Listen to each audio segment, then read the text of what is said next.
house on my mental health team. It's been great. I needed a new psychiatrist really, really badly.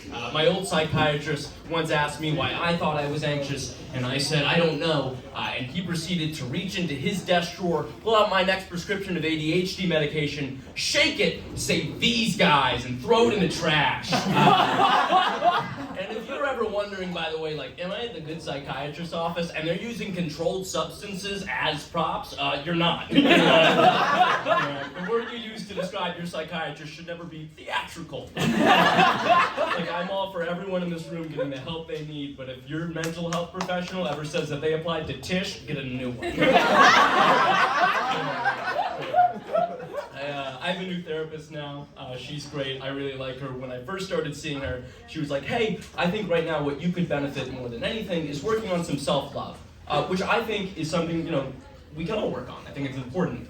So we spent a while, and actually a couple weeks ago, I finally got to the point where I was like, hey, I think I'm starting to understand my own value. And then she handed me my out-of-network bill, and I was like, well, how much am I worth really? I think if someone had shown me the conversion rate of US dollars to self-love, I would have been a little more conservative in my own appraisal.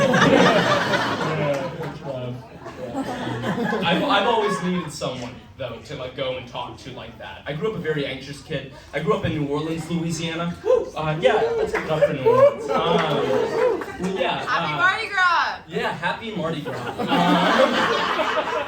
A little late.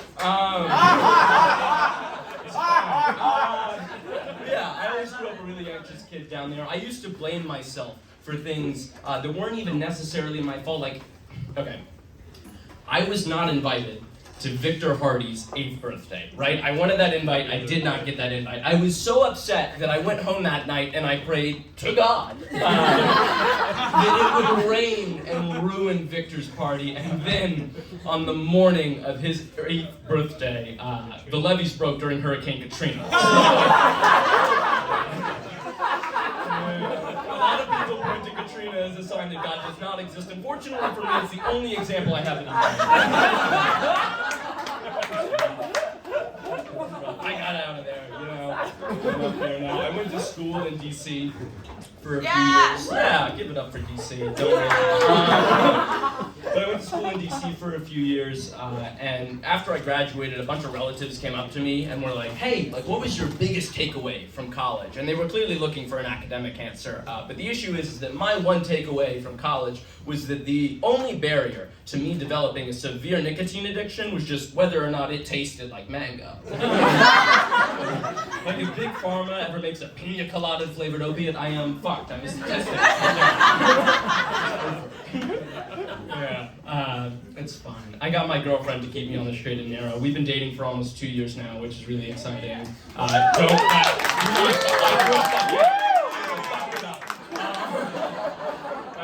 always do.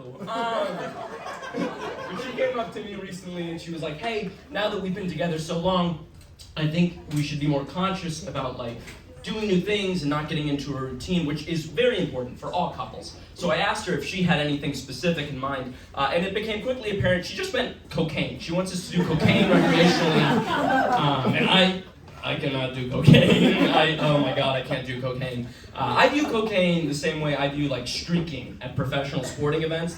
It seems fun when others do it, but if I did it, it would bum a lot of people out.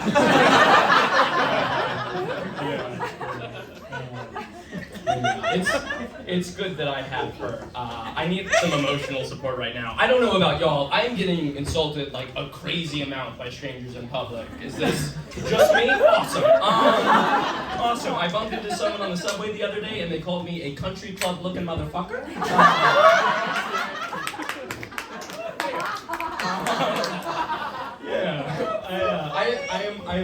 Thank you.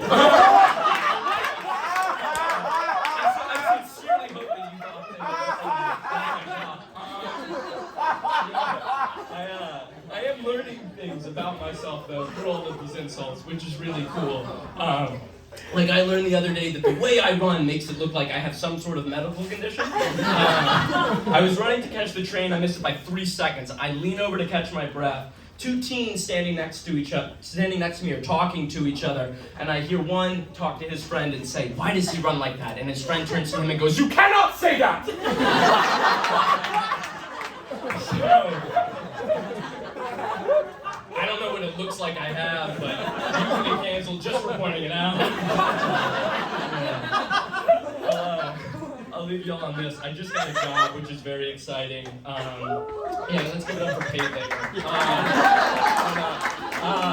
My job has been doing this really fun thing where they give me just enough money to where I get to live indoors, and in exchange for that, they get to break me down as a human being and rebuild me in the image that they see fit. So, it's a really good gig. But I applied to a lot of different positions before I ended up at this one, so I got really good at reading job descriptions and figuring out what working for these companies would actually be like. So for instance, if they talk about a really fast-paced work environment, it just means that everyone that works there is like super mean, like crazy mean. If they talk about a good work-life balance, there is not a good work-life balance. And this last one's interesting. If they mention free snacks in the break room, you're not getting health care.